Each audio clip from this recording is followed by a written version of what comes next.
اللہ تبارک و تعالی جل جلالہ نے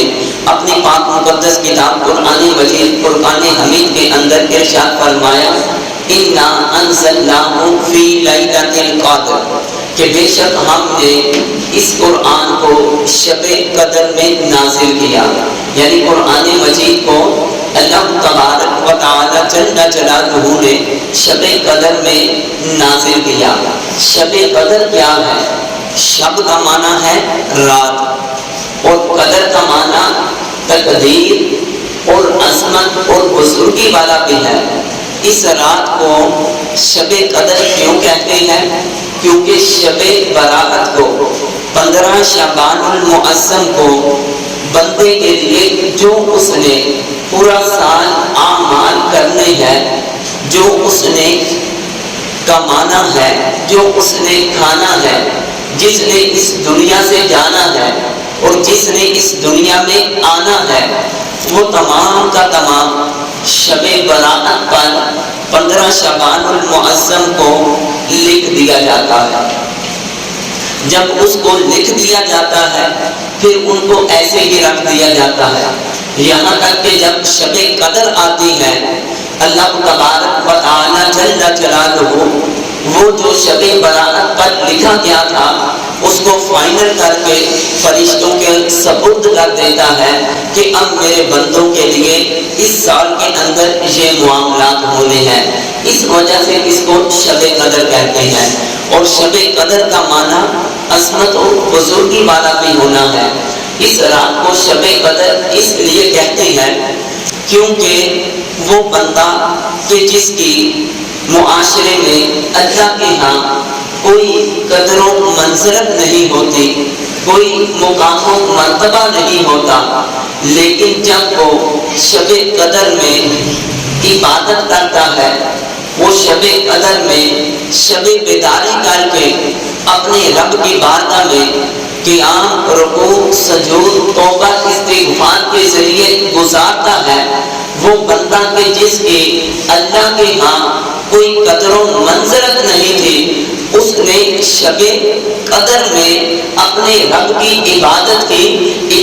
کرنے کی وجہ سے وہ بندہ بھی اللہ تعالیٰ کے ہاں قدر و منزلت پا لیتا ہے۔ اور اس رات کو شب قدر اس لیے بھی کہتے ہیں کیونکہ اس رات میں اللہ تبارک و تعالی جل جلالہ نے تمام کتابوں سے عظمت والی کتاب کو تمام نبیوں سے عظیم رسول پر عظیم امت کی ہدایت کے لیے شب قدر میں قرآن مجید کو نازل فرمایا،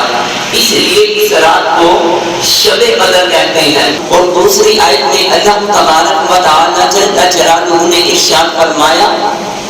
کہ وَمَا أَدْرَاكَ مَا لَيْلَةُ الْقَدْرِ، آپ کیا سمجھیں کہ لَيْلَةُ الْقَدْر کیا ہے؟ یہ ایک اللہ کی ذات کا سوالیہ انداز ہے۔ کسی چیز کی شان و عظمت کو کسی کے دل و دماغ میں پیدا کرنے کے لیے، دل و دماغ میں محفوظ کرنے کے لیے اللہ کی ذات نے سوالیہ انداز میں فرمایا وَمَا أَدْرَاكَ مَا لَيْلَةُ الْقَدْرِ، آپ کیا سمجھیں لیلۃ القدر یعنی شب قدر کیا ہے؟ اللہ کی ذات نے خود ہی سوال کیا اور آگے خود ہی جواب دے دیا، لیلۃ القدر خیر من الف الشہر، یہ شب قدر 1000 مہینوں سے بہتر ہے۔ یعنی اس کا شان نزول کچھ اس طرح ہے، جب اللہ تعالیٰ کی ذات نے آپ سے جو پہلے امتیں گزر گئی ہیں ان کی عمروں کا مشاہدہ کروایا کہ ان کی عمریں بہت زیادہ طویل تھی، انہوں نے عبادات بھی کثرت سے کی تھی، تو نبی کریم علیہ السلام نے جب ان کی عمریں دیکھی، ان کی عبادات کا مشاہدہ کیا تو دل میں حسرت ہوئی کہ میری امت کی تو عمریں کم ہیں۔ اسی طرح اللہ کے محبوب علیہ السلام اپنے صحابہ کی موجودگی میں بنی اسرائیل کے 4 اشخاص کا ذکر کرتے ہیں، جن میں حضرت ایوب علیہ السلام، حضرت زکریا علیہ السلام، حضرت حذیفہ اور حضرت یوشع بن نون علیہ السلام، ان چار اشخاص کا ذکر کرتے ہوئے نبی کریم علیہ السلام اپنے صحابہ کو فرماتے ہیں، اے میرے پیارے صحابہ، یہ بنی اسرائیل میں یہ چار اشخاص ایسے تھے، ان کے علاوہ بھی تھے، لیکن یہ چار اشخاص ایسے تھے کہ انہوں نے 80 سال مسلسل اپنے رب کی عبادت کی، اور 80 سال انہوں نے جو اپنے رب کی عبادت کی، انداز کیا تھا، طرز کیا تھا، ایک لمحہ تو دور کی بات، ایک آنکھ جھپکنے میں کتنا ٹائم لگتا ہے،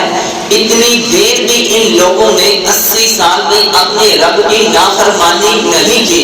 اس قدر اس انداز سے انہوں نے اپنے رب کی عبادت کی، تو جب صحابہ رضی اللہ تعالی عنہم کے دل کے اندر یہ بات اتری کہ انہوں نے 80 سال ایسی عبادت کی کہ آنکھ جھپکنے کی برابر بھی انہوں نے اپنے رب کی نافرمانی نہیں کی، دل میں خیال آتا ہے کہ اللہ کی ذات نے ہم کو تمام امتوں سے بہترین امت بنایا ہے، اور ہم کو حکم فرمایا ہے فاستبقوا الخیرات، کہ تم نیکی کے کاموں میں ایک دوسرے سے آگے بڑھنا ہے۔ اگر ہم ان لوگوں سے آگے بڑھنا بھی چاہیں، ہماری عمریں تو بہت کم ہے، کسی کی 35 سال ہے، کسی کی 40 سال ہے، کسی کی 60 سال ہے، بڑی حد ہے کوئی 80 سال عمر پا لے گا۔ تو اب ہوتا کیا ہے کہ ہماری تو اتنی عمریں نہیں، فاستبقوا الخیرات، ہم نیکی کے کاموں میں ان لوگوں سے آگے کیسے بڑھ سکیں گے؟ ہم تو عظیم امت ہیں، ہم نیکی کے معاملات میں ان سے پیچھے رہ جائیں گے، لیکن اپنے رب کی بارگاہ میں کوئی بھی گلہ شکوہ نہیں، لیکن دل میں حسرت ہے کہ ہم نیکیوں میں ایک دوسرے سے آگے بڑھ جائیں، لیکن جس حال میں رب نے رکھا ہوا ہے اس حال میں خوش بھی ہے کہ وہ عطا کرے تو شکر ہے اس کا، وہ عطا کرے تو شکر ہے اس کا، وہ نہ دے تو کوئی ملال نہیں۔ میرے رب کے فیصلے کا مال ہے، ان فیصلوں میں کوئی زوال نہیں۔ رب تعالیٰ کی ذات کی رضا پر صحابہ رضی اللہ تعالیٰ عنہم راضی ہیں، اور دل میں یہ حسرت ہے کاش کہ ہم بھی ان کی طرح نیکیاں کر کے ایک دوسرے سے آگے بڑھ جائیں۔ جب اللہ تبارک و تعالیٰ جل جلالہ نے اپنے محبوب علیہ السلام کے امتیوں کا یہ عبادت میں ایک دوسرے سے آگے بڑھ جانے کا جذبہ دیکھا، اور دل میں اپنے رب کی رضا بھی دیکھی، اور اپنی عمروں کا بھی مشاہدہ کیا، اپنے محبوب علیہ السلام کے دل کی حسرت کو بھی دیکھا کہ پہلے جو امتی تھے، پہلے جو لوگ تھے، ان کی عمریں بھی اتنی زیادہ تھی، ان کے نیک اعمال بھی کتنے 100 سال کے تھے، میری امت کی عمریں بھی کم ہیں، یہ کل قیامت کے دن نیک اعمال میں ان سے پیچھے رہ جائیں گے۔ تو اللہ تبارک و تعالی جل جلالہ نے اپنے محبوب علیہ السلام کو تسلی دینے کے لیے فرمایا، اے میرے محبوب پریشان نہ ہو کہ آپ کی امت کی اگرچہ میں نے عمریں کم رکھی ہوئی ہے، اگرچہ پہلی امتوں نے 500 سال عبادت کر لی، کسی نے 80 سال عبادت کی، آنکھ چپکنے کی مقدار بھی انہوں نے اپنے رب کی نافرمانی نہیں کی ہے، اے میرے محبوب پریشان نہ ہو، میں رب ہو کر آپ کو ایک رات تحفے میں ایسی عطا کر رہا ہوں کہ جس کا نام لیلۃ القدر ہے، اور اس رات کی شان و عظمت یہ ہے کہ لیلۃ القدر خیر من الف شہر۔ اے میرے محبوب، جو بھی آپ کا امتی شب قدر کو اپنے رب کی بارگاہ میں قیام رکوع سجود کر کے اپنے رب کی بارگاہ میں عبادت کر کے گزارے گا، ایک رات کی عبادت کی برکت کی وجہ سے اللہ تبارک و تعالی جل جلالہ ان کو 1000 مہینے کی عبادت سے زیادہ ثواب عطا فرمائے گا۔ اب 1000 مہینے کی عبادت کہا یہ نہیں کہا کہ 1000 مہینے کی عبادت کا نہیں، 1000 مہینے کی عبادت سے بھی زیادہ ثواب عطا فرمائے گا۔ اب 1000 مہینہ 83 سال کم و بیش 4 مہینے بنتے ہیں، یعنی ایک بندہ ایک رات میں اپنے رب کی عبادت کرے تو اللہ تبارک و تعالی جل جلالہ ایک رات کی عبادت کی برکت کی وجہ سے اس کے نامہ اعمال میں 83 سال اور 4 مہینوں سے بھی زیادہ ثواب عطا فرماتا ہے۔ کتنا اللہ کی ذات نے اپنے محبوب علیہ السلام کے امتیوں کے ساتھ فضل والا معاملہ کیا، جب اللہ تبارک و تعالی جل جلالہ نے اپنے محبوب علیہ السلام کو اس طرح یہ شب قدر کا تحفہ عطا فرما دیا تو نبی کریم علیہ السلام اس شب قدر کو پانے کے لیے بڑی تگ و دو کیا کرتے تھے، بڑی محنت مشقت کیا کرتے تھے، بڑی کاوش کیا کرتے تھے۔ اللہ کے محبوب علیہ السلام کا صرف شب قدر کو پانے کے لیے یہ انداز ہوتا تھا کہ نبی کریم علیہ السلام رمضان المبارک کا پورا مہینہ اعتکاف کر کے دیکھا، کہیں ہو سکتا ہے کہ رمضان کے پہلے عشرے میں یہ شب قدر ہو، پورا مہینہ اعتکاف کیا۔ پھر ایک مرتبہ اللہ کی محبوب علیہ السلام نے رمضان المبارک کے دوسرے عشرے کا بھی اعتکاف کیا۔ پھر نبی کریم علیہ السلام نے رمضان المبارک کے تیسرے عشرے کا بھی اعتکاف کیا۔ جب نبی کریم علیہ السلام نے صرف شب قدر کو پانے کے لیے رمضان المبارک کے مہینے میں اعتکاف کیا، جب درمیانی عشرے کا اعتکاف کیا، اپنے صحابہ کو فرمانے لگے اے میرے پیارے صحابہ، میں نے شب قدر کو پانے کے لیے درمیانی عشرے میں بھی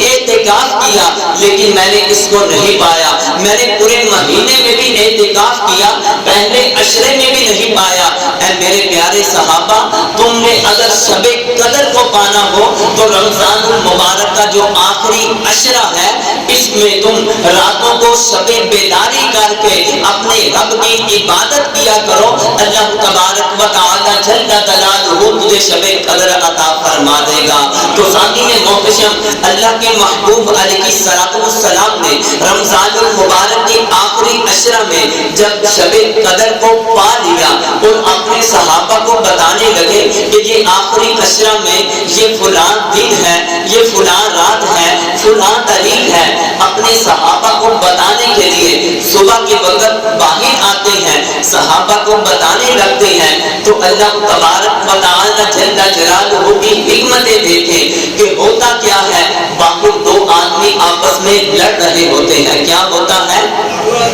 دو آدمی لڑ رہے ہوتے ہیں، نبی کریم علیہ السلام کا ان کی طرف خیال جاتا ہے، ان کی لڑائی کو ختم کرنا چاہتے ہیں تو اللہ تبارک و تعالی جل جلالہ نے جو شب قدر کی تعظیم تھی نبی کریم علیہ السلام سے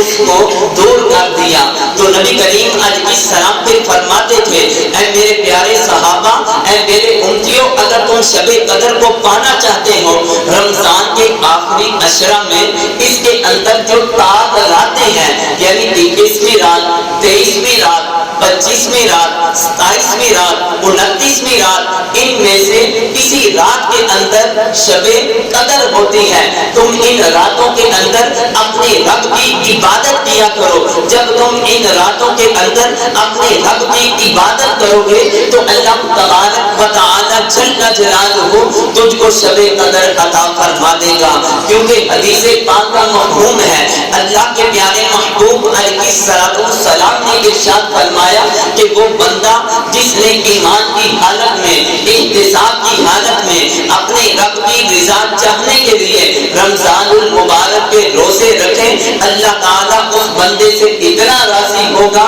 اس کے گزشتہ گناہوں کو معاف فرما دے گا۔ پھر فرمایا جو بندہ اس شب قدر میں قیام کرتا ہے، اپنے رب کی عبادت کر کے اس رات کو گزارتا ہے، اللہ تعالیٰ اس بندے سے اتنا راضی ہوتا ہے کہ اس بندے نے شب قدر میں اپنے رب کی عبادت کی، قیام کیا، قرات کی، رکوع سجود کر کے گزار دیا تو اللہ تبارک و تعالی جل جلالہ اس بندے کے بھی گزشتہ گناہوں کو معاف فرما دیتا ہے۔ تو پھر آگے فرمایا تنزل الملائکۃ والروح فیہا بإذن ربہم من کل امر سلام ہی حتی مطلع الفجر. جب شب قدر ہوتی ہے اللہ تبارک و تعالی جل جلالہ جبریل علیہ السلام کو فرماتا ہے یا جبریل، حضرت جبرائیل علیہ السلام رب تعالی کی بارگاہ میں حاضر ہو کر عرض کرتے ہیں لبیک یا جلیل، یا پروردگار عالم حکم فرمائیے میں حاضر ہوں.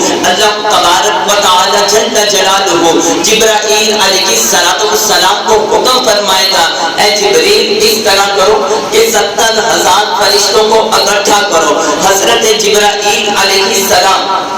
رب تعالیٰ کے حکم کی تعمیل کرتے ہوئے 70,000 فرشتوں کو اکٹھا کرتے ہیں. جب اکٹھا کر لیا اللہ تعالیٰ کی طرف سے فرشتوں کو حکم ہوتا ہے، جبریل کو حکم ہوتا ہے اے جبریل، اے فرشتوں، آج میں نے تمہاری جو ڈیوٹیاں مقرر کی ہوئی تھی اپنی تمام کی تمام ڈیوٹیوں کو چھوڑ دو. جو تم میری آج تسبیحات کر رہے ہو، جو میرا ذکر و اذکار کرتے ہو، اے میرے فرشتوں میری تسبیحات کو بھی چھوڑ دو، میرے ذکر و اذکار کو بھی چھوڑ دو. فرشتوں کو بڑا تعجب ہوگا کہ یا پروردگار عالم، تو نے تو ہمیں پیدا ہی اپنی تسبیح کے لیے پیدا کیا ہے، اپنی تقدیس کے لیے پیدا کیا ہے. آج تو ہم کو خود ہی فرما رہا ہے کہ میری تسبیح کو بھی چھوڑ دیا جائے، میری تقدیس کو بھی چھوڑ دیا جائے. جو میں نے تمہارے ذمے ڈیوٹیاں لگائی ہیں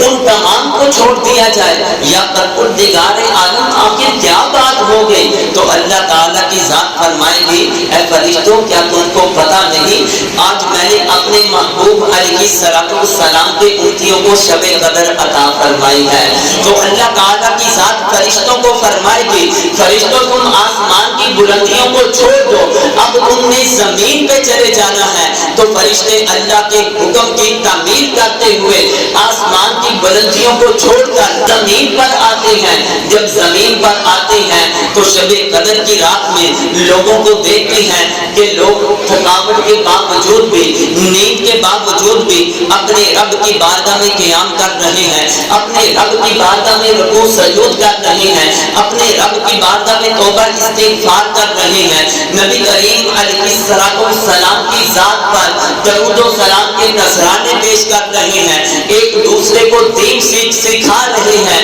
جب فرشتے زمین پر آتے ہیں اور انسان کو اپنے رب کی عبادت میں پاتے ہیں، فرشتے اللہ تبارک و تعالی جل جلالہ کی بارگاہ میں عرض کرتے ہیں ہم زمین پر تو پہنچ چکے، اب ہمارے لیے حکم کیا ہے؟ اللہ تعالیٰ کی ذات فرمائے گی کہ آج اس روئے زمین پر جو جو میرے بندے اپنے رب کی عبادت میں مشغول ہیں، اے فرشتوں آج تم نے ان کے لیے اللہ تعالیٰ کی بارگاہ میں بخشش و مغفرت کی دعا کرنی ہے. ذرا تصور کر کے دیکھو، اگر کوئی انسان اس کے لیے راستے میں جاتا ہوا کوئی فقیر اس کو دعا دے دے تو اس بندے کو بڑی خوشی ہوتی ہے. اگر بندے کو اس کے ماں باپ گھر سے نکلتے وقت دعا دے تو اس بندے کو بڑی تسلی ہوتی ہے کہ مجھے اب مشکلات کا سامنا نہیں کرنا پڑے گا. اس کے لیے اس کے پیر و مرشد دعا کرتے تو اس کی خوشی کی انتہا نہیں رہتی. بندے ذرا تصور کر کے دیکھ، تیرے لیے اللہ تعالیٰ کی ذات نے کن ہستیوں کی ڈیوٹی لگا دی ہے. وہ ہستیاں کہ جن کو اللہ کی ذات نے فرشتہ بنایا ہے، نوری مخلوق بنایا ہے، وہ تیرے لیے اللہ کی بارگاہ میں دعا کر رہے ہیں کہ یا پروردگار عالم تو اپنے اس بندے کی بخشش فرما، بندے کی بخشش فرما. جب فرشتے دعا کریں گے تو یقینی طور پر رب تعالیٰ کی ذات ان کی دعا کو بھی قبول فرمائے گا. جب استغفار کر لیں گے پھر اللہ تعالیٰ کی ذات فرشتوں کو فرمائے گی ابھی یہاں تک معاملہ نہیں، یہ جو بندے شب قدر میں اپنے رب کی عبادت کر رہے ہیں، اے فرشتوں اب تم نے ان کے لیے میری بارگاہ میں رحمت کی دعا کرنی ہے کہ یا پروردگار عالم جو تیری خاص رحمت ہے، شب قدر میں جو بندے تیری عبادت کر رہے ہیں مولا تو ان پر اپنی خصوصی رحمتوں کا نزول فرما.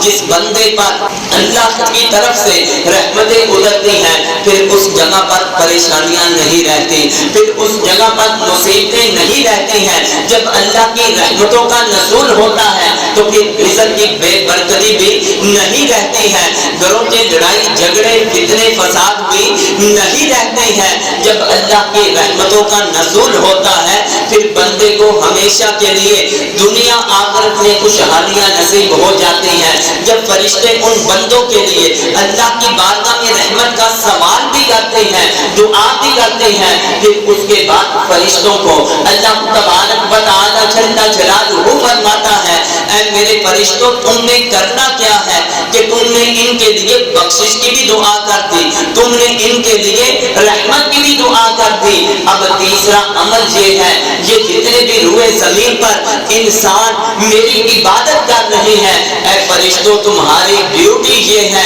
کہ تم نے ان تمام سے جا کر مصافحہ کرنا ہے۔ پھر فرشتے آ کر جو جو انسان زمین پر رب تعالیٰ کی بارگاہ میں شب قدر کو عبادت کر رہے ہوتے ہیں، فرشتے ان کے ساتھ آ کر مصافحہ کرتے ہیں۔ جب فرشتوں نے ان کے لیے بخشش و مغفرت کی دعا کر دی، ان کے لیے اللہ کی بارگاہ میں رحمت کی بھی دعا کر دی، جب فرشتوں نے ان کے لیے مصافحہ بھی کر دیا، پھر اللہ تعالیٰ کی ذات فرشتوں کو فرمائے گی، اے فرشتوں اب ایک کام رہ چکا ہے، میرے بندوں نے شب قدر میں اپنے رب کی عبادت کی ہے، تم نے ان کے لیے بخشش و مغفرت کی دعا کی ہے، میری بارگاہ میں ان کے لیے رحمت کو طلب کیا ہے، تم نے ان سے مصافحہ کیا ہے، اب ان کو سورج طلوع ہونے والا ہے، ان کو خوشخبری سنا دو، میں نے ان تمام پر اپنی سلامتی کو نازل فرما دیا۔ جب اللہ تعالیٰ کی طرف سے سلام منہیا حتی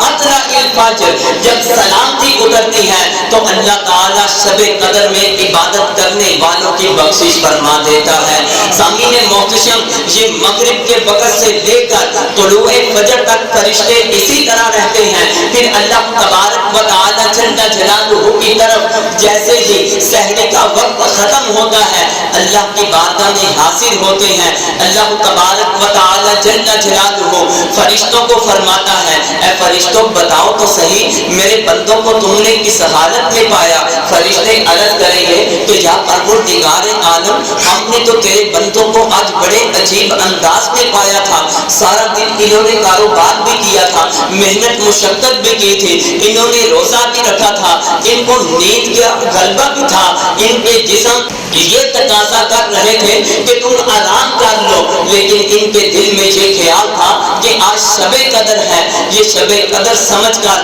ہر چیز کو چھوڑ کر تیری بارگاہ میں قیام کی حالت میں کھڑے ہیں، تیری بارگاہ میں رکوع سجود کی حالت میں ہے، رکوع سجود کی حالت میں کوئی رو رو کر دعائیں کر رہا ہے، کوئی گناہوں سے معافی مانگ رہا ہے، کوئی رزق کو طلب کر رہا ہے، تو اللہ تبارک و تعالی جل جلالہ فرشتوں کو فرمائے گا، اے میرے فرشتوں بتاؤ تو صحیح جب تم نے میرے بندوں کو اس حالت میں پایا وہ ساری رات عبادت کرتے رہے، کیا ان کو شب قدر کے بارے میں 100% علم تھا کہ آج کی رات شب قدر ہے؟ تو فرشتے عرض کریں گے کہ یا پروردگار عالم ان کو تو کچھ علم ہی نہیں تھا، یقینی طور پر انہیں صرف خیال تھا کہ آج رات رات ہے، ہو سکتا ہے کہ آج شب قدر ہو، صرف اس خیال سے وہ عبادت کر رہے تھے، ہو سکتا ہے کہ آج کی رات شب قدر ہو۔ تو اللہ تبارک و تعالی جل جلالہ پھر فرشتوں کو وہ وعدہ یاد کرواتا ہے کہ اے فرشتوں بتاؤ تو صحیح جب میں نے تجھ کو کہا تھا کہ میں زمین پر اپنا خلیفہ بنانے والا ہوں، تم بتاؤ تو صحیح تمہاری کیا رائے ہے؟ تو فرشتوں نے کہا تھا کہ تو زمین پر اس کو بنائے گا جو زمین پر فساد پھیلائے گا، جو زمین پر قتل و غارت اور خون ریزیاں کرے گا۔ اے میرے فرشتوں آج تم دیکھو میرے بندوں کو کیا کر رہے تھے، تو اس وقت اللہ کی ذات ان فرشتوں کو فرمائے گی کہ اے فرشتوں جب ان کو 100% علم نہیں ہے کہ شب قدر کی رات ہے، پھر ان کی عبادت کا انداز یہ ہے، اگر میرے بندوں کو 100% یہ علم ہو جاتا کہ آج کی رات شب قدر ہے، تو پھر تم ان کی عبادت کا انداز دیکھتے، اپنے حق کی بارگاہ میں دعاؤں کا انداز دیکھتے، پھر اپنے رب کی بارگاہ میں توبہ استغفار کرنے کا انداز کیا ہونا تھا۔ تو سامعین محتشم اللہ تعالیٰ کی ذات ہم کو صرف یہ بتانا چاہتے ہیں کہ جس طرح بندے شب قدر میں اپنی اپنے رب کی عبادت کرے تو ان کی زیارتوں کے لیے اللہ کی ذات فرشتوں کو زمین پر نازل فرما دیتی ہے۔ اگر کوئی بندہ اپنا ہمیشہ کے لیے معمول بنا لے تو ہمیشہ کے لیے فرشتے بھی اس بندے کی زیارت کے لیے آتے رہتے ہیں۔ اللہ کی بارگاہ میں دعا ہے کہ یہ جو اللہ کی ذات نے رمضان المبارک کا آخری عشرہ ہم کو عطا فرمایا، تو اس کی تاخیراتیں گزر چکی ہیں، اب ہمارے پاس 25، 27، 29 ہے۔ خدا را ان راتوں کو شب بیداری میں اپنے رب کی عبادت میں گزار کر اس کی جتنی بھی ظاہری اور باطنی برکات ہیں وہ اکٹھی کرو۔ اللہ تعالیٰ کی ذات ہم سب کو عمل کی توفیق عطا فرمائے۔